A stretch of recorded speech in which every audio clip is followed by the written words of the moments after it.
The magnificence of who you truly are is far greater than any fantasies you'll impose on yourself. We can't make a difference to the degree that we subordinate and infiltrate our own values with the values we've injected from people we put on pedestals. So as long as we subordinate to others, we cloud the clarity of our real mission. How do you explain to people that in all likelihood, they maybe are living someone else's version of themselves and not their true version?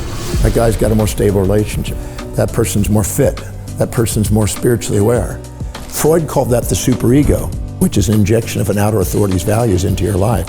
And then you'll second guess your own hierarchy of values, attempt to live by somebody else's values, and then beat yourself up when you're being futilely pursuing something that's not really authentic to you as a feedback mechanism to guide you back to what is authentic. And then you'll beat yourself up and think, why can't I stay focused? Why am I not disciplined? Why do I keep sabotaging? Why am I not making things happen?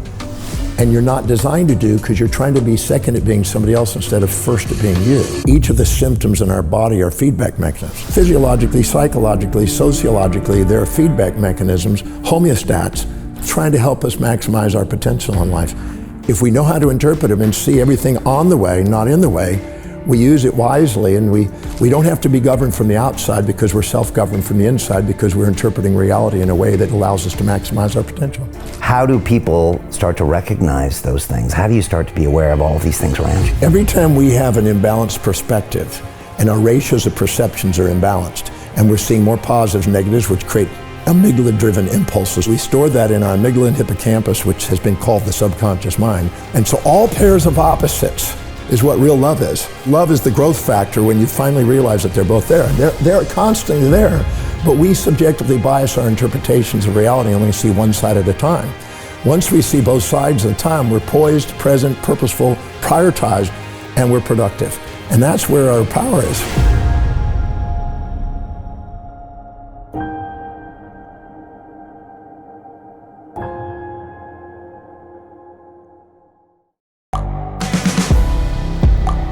The world is changing. Inspiration is everywhere.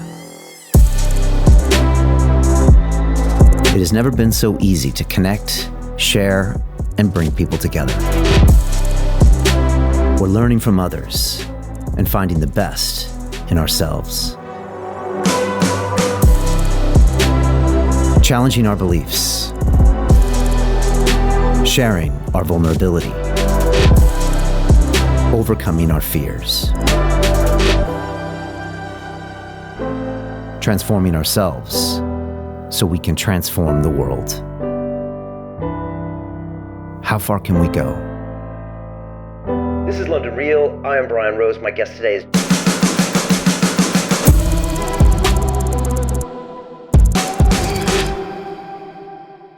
This is London Real. I am Brian Rose. My guest today is Dr. John Demartini, the human behavior specialist, philosopher, and best-selling author. You are the founder of the Demartini Method, a personal transformation system empowering people to master their life and destiny. You've written 43 books that have been translated into 40 different languages and been featured in over 30 documentary films, with your research spanning 5 decades. You have said the vast majority of people live their lives trying to be somebody they're not, which leads to failure because they have not recognized and honored who they truly are. Dr. Demartini, welcome back to London Real. Thanks for having me. It's great to have you back. I still remember our conversation from last time. It was epic. And I want to jump in with a quote from you. And you once said, no matter how hard you try to empower your life, you still feel frustrated by your perceived lack of progress and achievement if you're unaware of your own values and you keep trying to live by somebody else's. John, this is such a powerful concept, and I'm wondering if we jump in there because I think so many people today feel lost. You know, people talk about my purpose and all these things. And John, in the last 5 years, 10 years, 15 years, we've been bombarded via social media with everyone else's version of what we should be doing, much more than when you and I were kids, right? And I'm wondering, how do you explain to people that in all likelihood, they maybe are living someone else's version of themselves and not their true version? Well, everybody, regardless of gender or age or culture, has an intrinsic set of values that they're attempting to live by. And it determines your perception, decisions, and actions. Therefore, your destiny. So tell me what the hierarchy of your values are, and I'll tell you how you're going to make decisions and move. You're constantly making decisions based on what you believe will give you the greatest advantage or disadvantage at any moment in time, based on what you're perceiving, and you're even perceiving and filtering your world according to those values. What happens, though, is sometimes people compare themselves with a law of contrast to other people. And they put sometimes people on the pedestal. They think, well, that guy's more intelligent, or that guy's more successful, that guy's more wealthy, that guy's got a more stable relationship, that guy's got, or gal has more social standing, that person's more fit, that person's more spiritually aware. The moment they exaggerate somebody else, because they don't know them, they're making presumptions, and exaggerate them, and then minimize themselves by contrast. The way values work in the society is whoever has the most power down to least power, values automatically go from greater power to least power. So they will inject those values into their life and then take those in. Freud called that the superego, which is an injection of an outer authority's values into your life. And then you'll second guess your own hierarchy of values, attempt to live by somebody else's values, and then beat yourself up when you're being futilely pursuing something that's not really authentic to you, as a feedback mechanism to guide you back to what is authentic. And then you'll beat yourself up and think, why can't I stay focused? Why am I not disciplined? Why do I keep sabotaging? Why am I not making things happen? And you're not designed to do, because you're trying to be second at being somebody else instead of first at being you. And the most powerful you is the authentic you, based on what's truly most important to you. But we don't honor that because we do comparisons. Imagine 3 little beakers of water. The middle beaker is 72 degrees, tepid. And one is 40 degrees, cold. One's 140 degrees, hot. If you put thermometers in there, they'll give you objective readings, 40, 72, 140. But if all of a sudden you put your hand into the 40 degrees and leave it there for a while and it gets cold, take it out and put it into the tepid, you will register that, and you, instead of being accurate in your assessment, you'll think it's about 90 degrees. If you take it out and let it go back to tepid, put it in the 140 and let it sit there and burn a bit, and then take it out and put it in the tepid, you'll think it's about 50 degrees. So your subjective bias, misinterpretation and distortion of your reality occurs the moment you do a comparison to something that's bigger or greater or lesser than you. So anytime you put something on a pedestal, you'll tend to minimize yourself. Anytime you put something in a pit, you'll tend to exaggerate yourself. And when we exaggerate and minimize ourselves, we're not ourselves. We're putting on a facade of pride or shame, aggrandizement or self-depreciation, instead of be ourselves. So therefore, we'll tend to set too big of goals in too short a time frame to humble ourselves, or too small a game for too long a time to build ourselves, to try to home us back in and to that authentic self. And every symptom we experience in our life is a homeostatic mechanism to guide us back to authenticity. And when we do, and we learn how to interpret our symptoms, all business symptoms, psychological symptoms, physiological symptoms, and guide us back to authenticity, we empower our lives. So what we do is we compare ourselves to others instead of compare our daily actions to what we value most. Whew, that's heavy. And we're constantly getting feedback in the form of, I guess, pain in our lives to show us that we need to go back to authentic self. Yeah. And yet these days when we get pain, we're told to take a pill or watch some movies or buy some stuff. I mean, is it true a lot of times we don't honor or recognize these markers that are trying to show us to go back to authenticity? We're not trained in applied physiology, so we're not learning that each of the symptoms in our body are feedback mechanisms. If you go out and you pig out and you overeat, and you wake up stuffed, you feel fatigued, you're having difficulty breathing, maybe you have a nasal congestion, you have cramps and bloat and flatulence or something, you go to the medical doctor, and the allopathic physician will give you a pharmaceutical because they're pharmaceutical reps. So you get all these pharmaceutical for it. And then they'll suppress that and palliatively suppress that, and now you feel better, so you go out and continue to do the foolish act. But really, all of those symptoms are feedback mechanisms. If you know how to read the autonomics and the physiology, it's a feedback mechanism to guide you to eat wisely. Because the second you eat wisely and moderately and rhythmically, your physiology is uneven, you're not aware of it, it's just flowing. So the symptoms are feedback. The psychological symptoms in our life are also feedback. And the sociological feedback is also there. So if we get puffed up and cocky, people tend to criticize us because we tend to narcissistically project our values onto them and expect them to live in our values, which is futile. So they tend to criticize and challenge us to humble us back into authenticity. And then we'll be addicted to, our amygdala wants us to be addicted to be proud, but what we're doing is we're actually needing those people to bring us back into authenticity where we are authentic. So the second we go down, have people lift us up. We go above, they get us down.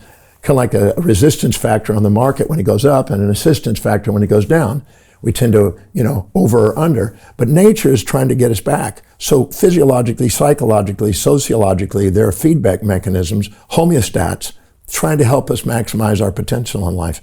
If we know how to interpret them and see everything on the way, not in the way, we use it wisely, and we don't have to be governed from the outside because we're self-governed from the inside because we're interpreting reality in a way that allows us to maximize our potential.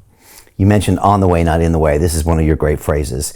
So when we see something that looks like a problem in life, a lot of us, the first reaction, for everybody, is that's in my way, that's bad, that's a problem. But you're saying it's on the way. It's part of the journey.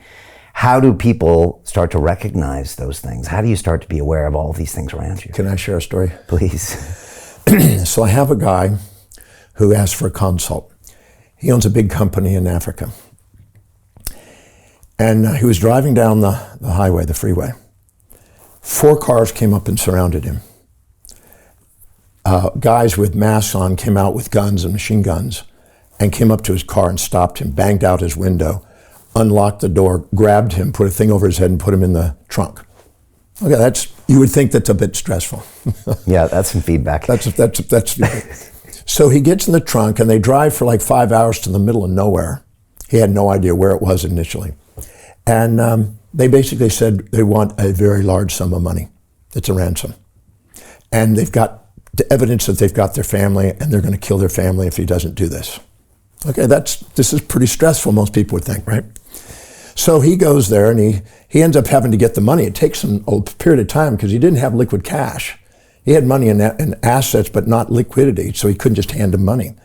And he didn't want to not give him the money because these people would kill people. So he raised the money, took a few weeks to get it. He got the money together and paid him. He was let loose. He finally made it home. He got back to his family. He's under post-traumatic stress diagnosis. He's got all this stuff going on. And somehow somebody led him said, have a consult with John, right? And I have a different angle on things. So I said, it's okay, let's go to the moment when you had the biggest stress. He said, when I got in that trunk, I could barely breathe. It had fumes. All I could think of is, I'm going to die. My family's going to die. What's going to happen? I was just in shock. I said, there's no way you can have tragedy without ecstasy. He goes, I don't understand that. The mind will always homeostate things and it will dissociate and create an alternative reality in order to compensate. So I want you to go to that moment when you're sitting in that car. And at that moment, get really, really present. And as he got really present, I said, your mind, you're perceiving right now fumes. So your mind will dissociate and create fresh air. If you're automatically thinking it's constrained, you'll imagine yourself representing freedom. Your mind will create a complementary opposite. So as he did that, he closed his eyes, he got really present, took about 5 or 6 attempts. He finally got really present. And he goes, wow. He got tears in his eyes. He said, I'm walking through a field and almost hopping through a field, holding hands with my children and my wife, and we're running through a field in fresh air, and there's butterflies and birds which represent freedom, and it's clear and sunny instead of dark, and I'm free in open space instead of constricted. And I showed him that his mind automatically homeostates things in order to survive. And all of a sudden, when he says, I see that my mind actually had ecstasy at the moment I had torture. I said, exactly.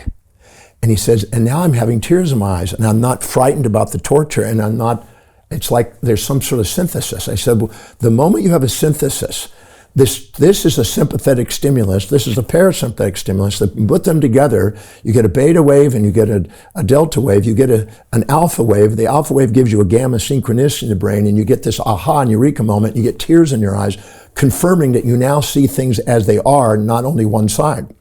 We tend to think that with a subjective bias that this is happening, but this is also happening. But this is conscious, this is unconscious. The moment we become fully conscious, we have a state of grace.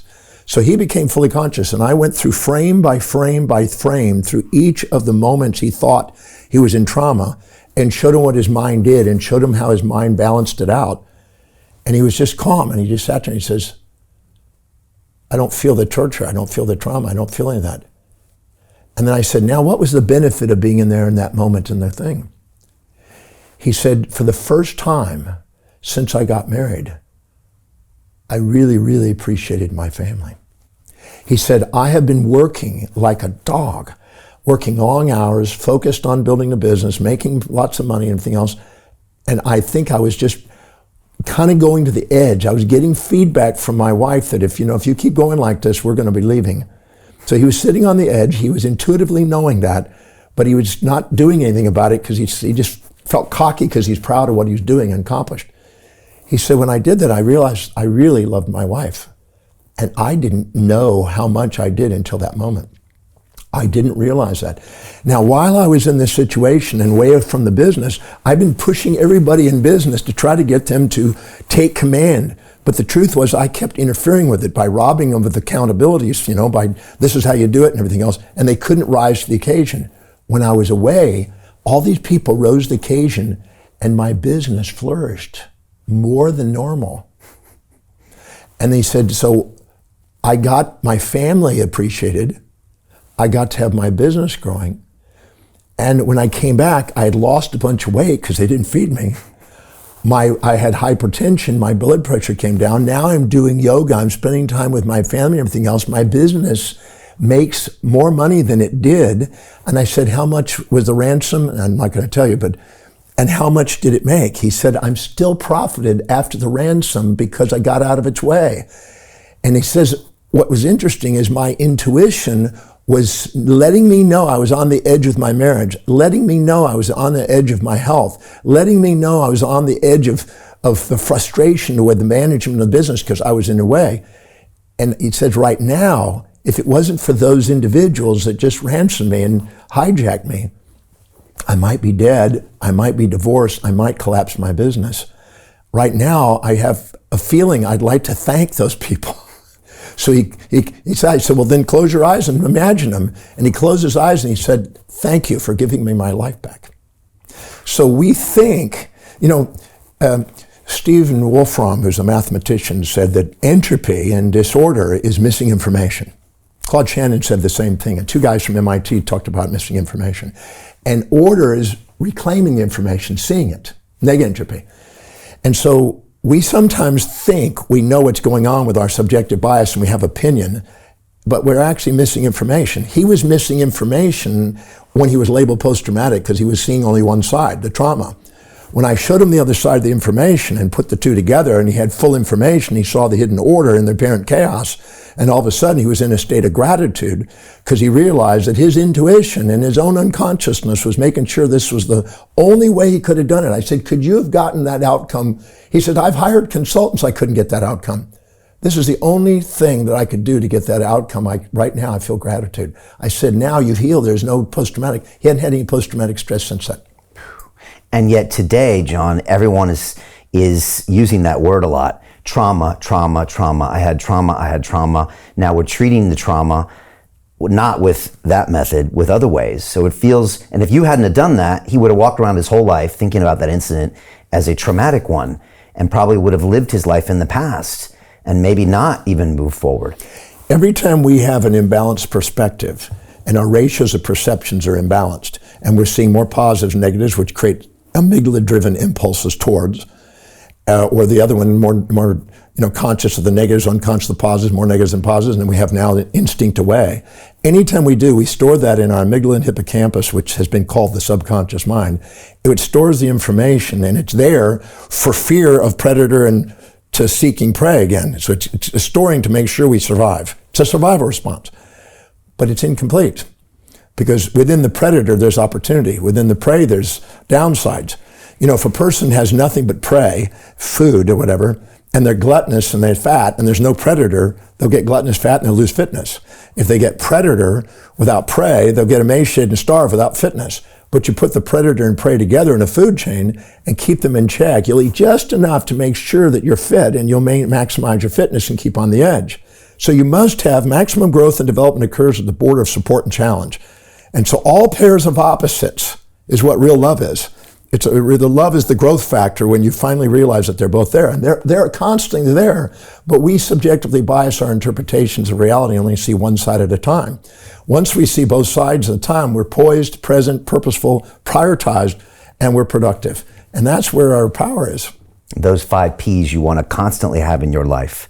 And that's why people say, oh, I'm gonna retire when I'm 65, and then everything's gonna be great. And they do that, and they lose maybe that predator instinct, and then they realize, I'm not happy with this. I got a story, I got to share a story. I love it. So I was in Sydney, and there's a lovely lady there that has a company called Corporate Wisdom, and she works for McKinsey Corporation and Boston Consulting.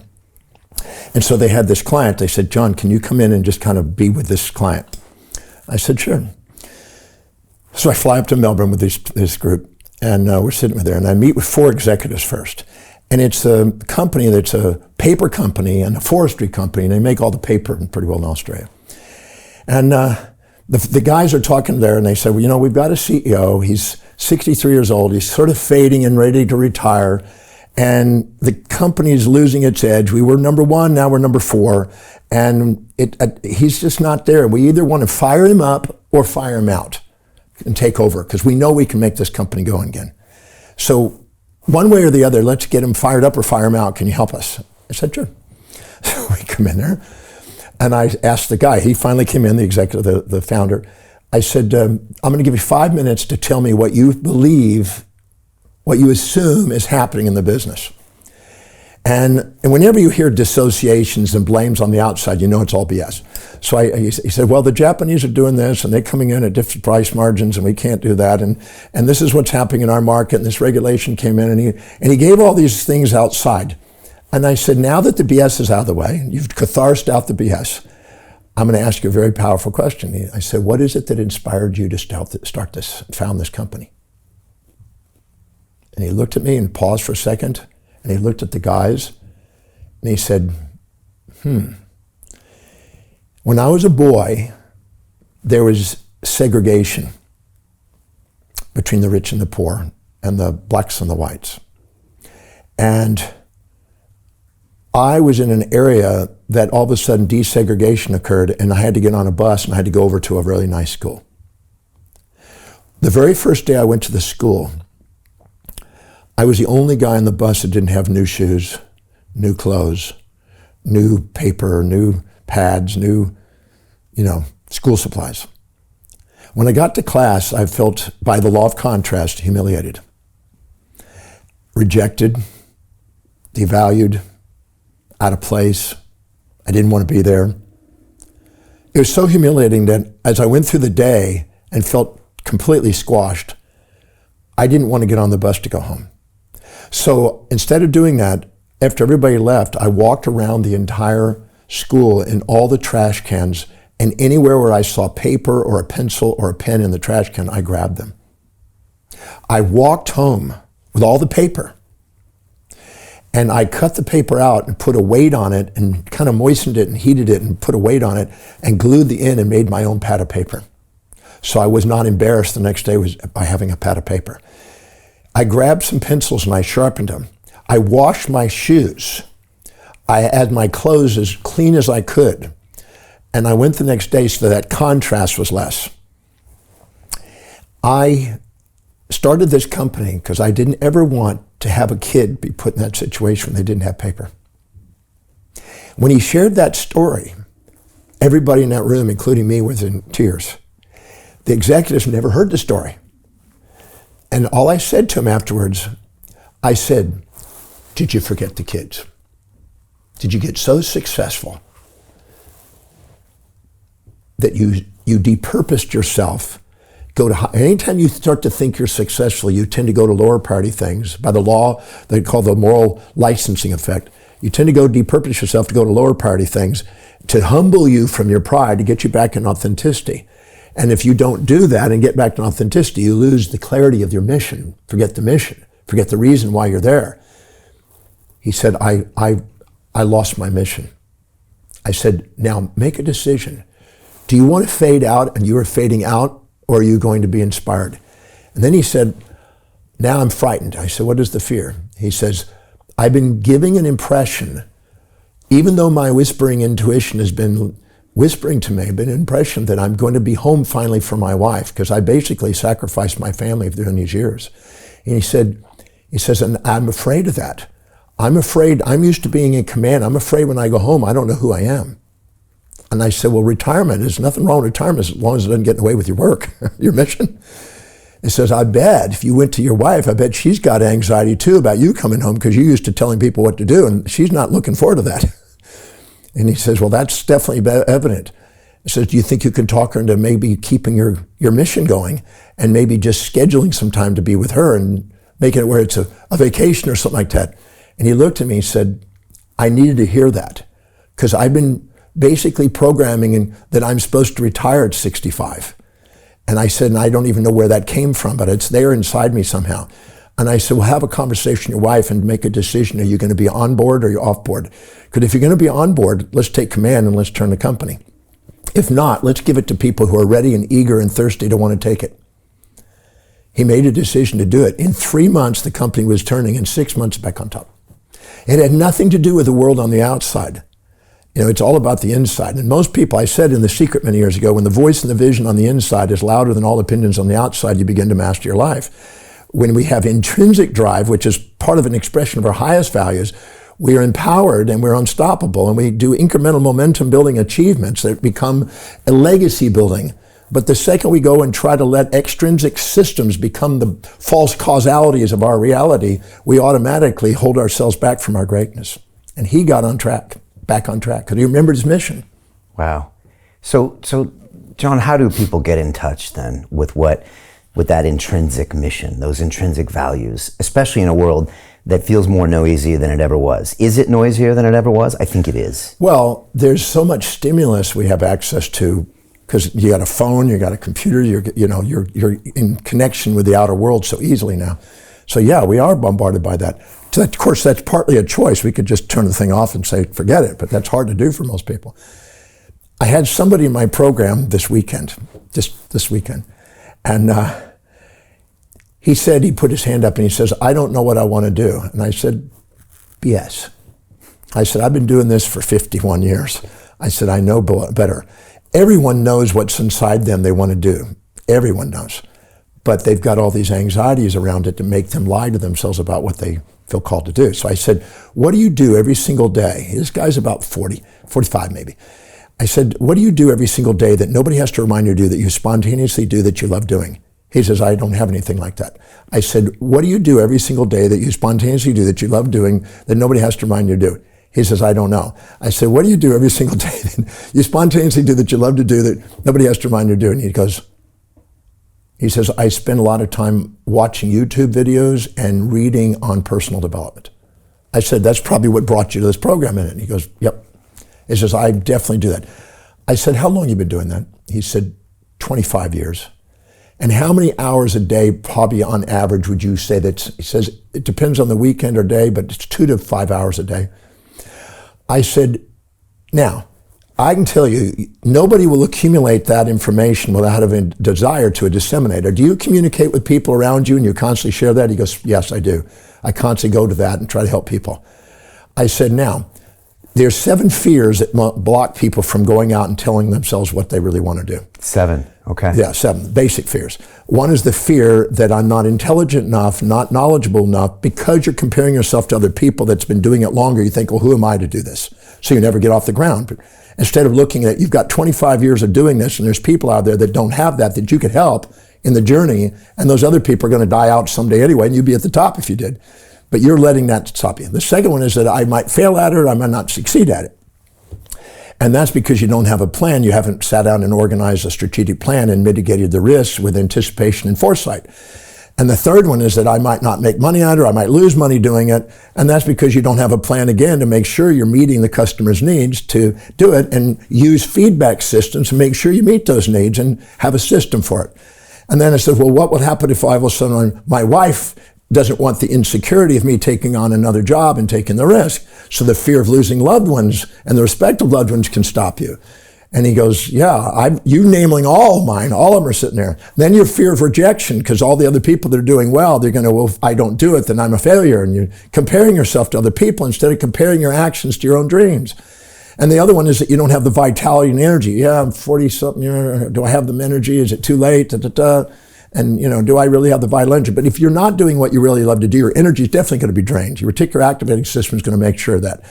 And are you inspired by it? And he says, well, yeah, I'm inspired to learn this. I said, but you're afraid that if you do that, you'll break some morals and ethics of some spiritual authority that you've subordinated to, some dogma that you got from Aristotle and geocentric system or whatever. And he says, well, that's my wife and their family. And yeah, I'm afraid that if I do that, what would they think if I go into that field? I said, all of that is external. But inside your heart, you know what you want to do. And he just cried right on the spot. He says, I do know what I want to do. I said, so stop lying to yourself about you don't know. Because people say I don't know, and they're basically letting those fears override their vision. Now, if the voice and the vision is louder than all those things, you start to take an action. So we can go and mitigate each one of those. Because at the end of your life, you're going to be asking, did you do everything you could with everything you're given? And you want to be able to say, absolutely. But if not, you're going to be sitting there and comparing yourself to people that did things, and then you're going to beat yourself up. So anyway, he came up to me afterwards, and he came up for signing of books last night. And he said, can I hug you? And I said, absolutely. He said, thank you for making me look at the truth. I've known this the whole time. And I said, I know. That's why I said, don't lie to yourself. He said, I've known what I've wanted to do, and right now, I'm not going to let anything stop me. I feel like right now I've got nothing to lose. Go for it. I said, great, that's what we're here for today. That's what this weekend was about, breaking through the limitations that we've imposed on ourselves because of misinterpretations of reality. Wow. So everybody knows what they want to do, but those 7 fears basically make it to where you can't see it. Well, one or more of those, right. Could be all 7. I was in London a number of years back, 10, 12 years ago maybe, and I had the lady, same thing happen. She says, I don't know what my purpose is, right? And I just went, I'm going to slap them around a bit because it's all lies.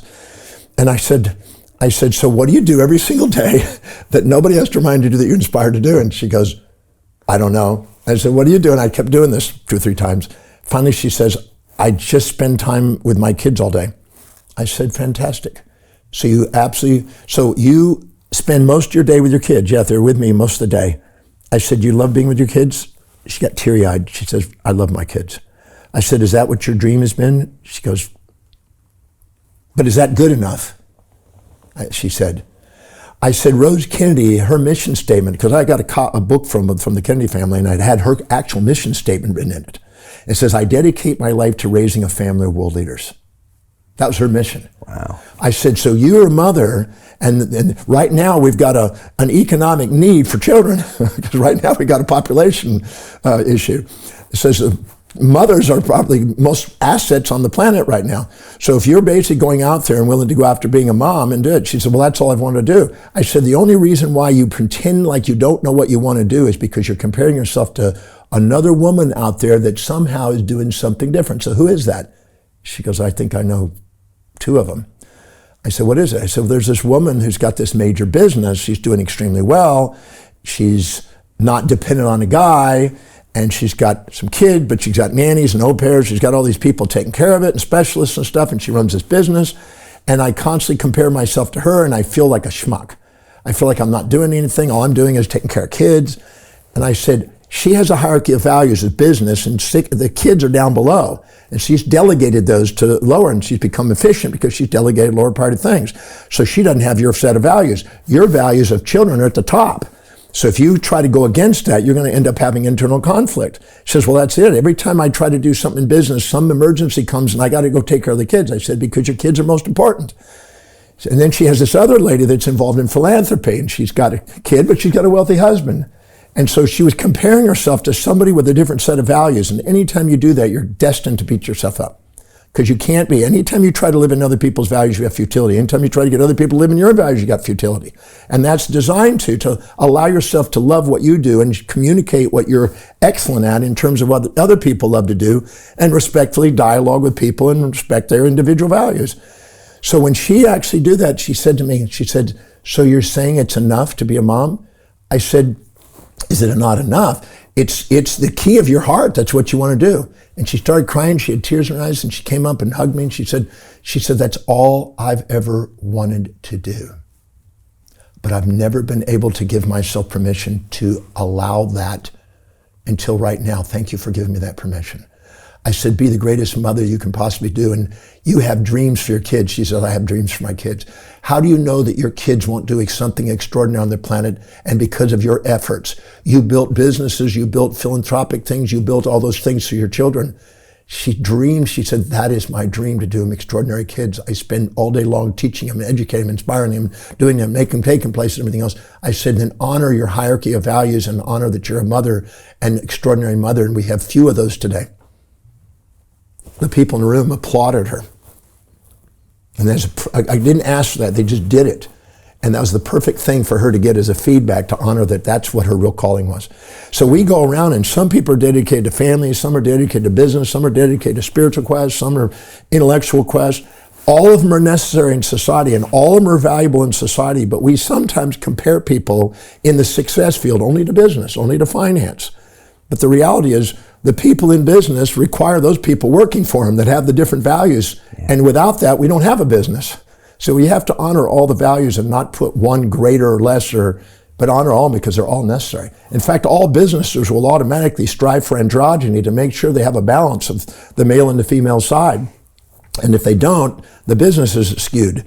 So it's forcing people to get that androgynous mixture of value systems to make countercultural integration to make things maximize the potential. They say comparison is the thief of joy. But you do need to compare to a certain extent, or you want to just never compare? No, what you do is, what I do is I call it owning traits of the greats. So what I do is I say, okay, when you meet somebody that you admire, whatever you admire that you're too humble to admit that you actually have, or you wouldn't admire them. But you're too humble to acknowledge it because you're unconscious of it, because you're expecting it to be in their form according to their values instead of your form according to yours. But if you look inside your own values, you have it. You have excellence in your own values and your highest values, just like they do, but they have a different set of values. So you have it. So what you do is you go in there and ask, what specific trait, action, or inaction do I perceive this individual displaying or demonstrating that I admire most? Great, what is that? Okay, and you define it. And then you go, now, go to a moment, me, where and when I display and demonstrate that same behavior, same trait, action, inaction, and where was it, and when was it, and who did I demonstrate it, and who perceived me doing it? And once you own that and do it until it's quantitatively, qualitatively equal, and most people don't think they can do that, but I've been taking at least 125,000 people through that, and they can do it. Once they realize it, they realize, I don't need to envy them and try to imitate them. I already have what they have. They have it in their form, I have it in my form. Thank you to them for revealing what I had that was sitting, that I was too humble to admit, that it was hiding and dormant. Thank you for awakening inside me what it is that inspired me about you, which is actually what inspires me about me. Once they realize it, the playing field changes. Playing field changes. I'll give an example. So we had a lady who came to the Breakthrough Experience, the signature program. And she started doing that. She's a little pop artist, and she's trying to get her music out into the world, right? So she does Lady Gaga, and she does Madonna, and she has Beyonce doing this exercise. I call it owning the traits of the greats. And she goes in there and identifies everything that she sees in them and writes them all down that she's admiring. And then she goes and finds out and digs. And it took her months to do this. When she realized she had it, she noticed that her daringness and the way she presented herself and what she wore changed after doing Madonna. She noticed that when she did Lady Gaga, her voice tone and the intensity of the voice went up. And then when she did Beyonce, 2.5 weeks later, she was being advertised on a little bus in Los Angeles for a local gig that she was doing. And somehow Beyonce saw the bus and looked up the thing and listened to some music she had and contacted her and asked her to perform at her house in front of some very important people. And so she contacted me. She says, I did the method on Beyonce, and 2.5 weeks later after doing that, all of a sudden I'm asked to perform at her house. I said, at the level of the essence of the soul or authentic self, nothing's missing in us. At the level of the existence of our senses, things appear to be missing in us. The things that appear to be missing in us are all the things we're too proud or too humble to admit that we have, that we see in other people. So as long as we envy them and put them on a pedestal and are too humble, we disown a part, we disempower ourselves. As long as we look down and resent somebody and are too proud to admit it, we disown parts.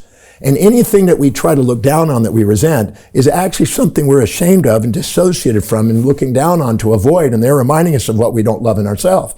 So the moment we own and reflect and have reflective awareness, instead of superordination looking down or subordination looking up, we have ordination where we have the order and the power in our life. You know, it was in Romans 2:1 in the biblical New Testament, it said, beware of judging, for whatever you judge in others, you do the same thing. And there's so much wisdom in that because we don't realize both the heroes and the villains on the outside are reflections of what we project from the inside. And once we comprehend that and own it all, we can't be a hero without being a villain. You know, Donald Trump's a good example. He's a hero and a villain to people. And you can't rise into power and be a very empowered person until you can embrace both sides of your life and not be in your amygdala addicted to one side trying to get rid of half of yourself. You got to embrace all sides of yourself, the hero and the villain, if you want to master your life. So I teach people how to own that, and the second they do, the playing field of opportunity expands immediately. Wow. All right. So I was thinking of a fighter when you were talking about that. So I see like a UFC fighter goes into the ring, you know, does amazing things, super confident, super skilled. And I'm like, wow, that's amazing. So when I see that, if I'm noticing it, that means that I have that in me somehow. Yes, but it's not in fighting. Right. Because that's not your highest value. Okay. It may be in presenting. It may be in transforming people's lives. Looking at your mission statement, it's about transforming people's lives. That's where you put in the hours. That's when you put in the practice. That's when you go get the mentorship. That's when you're in the ring day after day after day after day after day. That's where you are the fighter. Okay. And look at the fights. You're dealing with all the different things that you've had to deal with in the last few years, and that's your fighting ring, and you're up against the Goliaths. Right. And when I recognize that, I get even more empowered. And then I do that even better because now I'm looking at myself as this great champion in my own arena. That's it. And then that levels the playing field. That brings me up. That's it. To where I thought that fighter was up here. I realized, wait a second, I am up here. Nothing's missing. Okay. And the only reason why people play big or small is because of how much they're willing to own. Anything you disown that you see in others, which makes you compare them with judgments, you disempower yourself and play small. The second you own it all. See, when I first learned this is 40 years ago, when I learned this process, I said, why wait for people to push my buttons and be too proud or too humble to admit it? Why not just go to the dictionary? So I went to the Oxford Dictionary, English dictionary, the biggest dictionary with the thinnest little print, you know. I went there and I went and underlined every possible human behavioral trait. I found 4,628 individual traits in this dictionary. Gordon Allport had done this many years earlier, 35 years earlier, and he found 4,000, so the dictionary has grown. 4,628 individual traits that human beings have. Nice, mean, kind, cruel, positive, negative, considered, inconsiderate, honest, dishonest, everything. I went through every one of those traits, and next to the trait, out in the little margin, I go, who is it that I know that I judge as being the most extreme example of this behavior? And I wrote out their name, little abbreviated names. And then I went in there and I took the time to go, now, John, go to a moment where and when you perceive yourself displaying or demonstrating this specific trait, action or inaction, and where am I, when am I, who am I doing it to? I'm isolating in my episodic memories and my hippocampus the exact moments of when I did it, so I'm not just speculating, I'm seeing it. To continue watching the rest of the episode for free, visit our website londonreal.tv or click the link in the description below.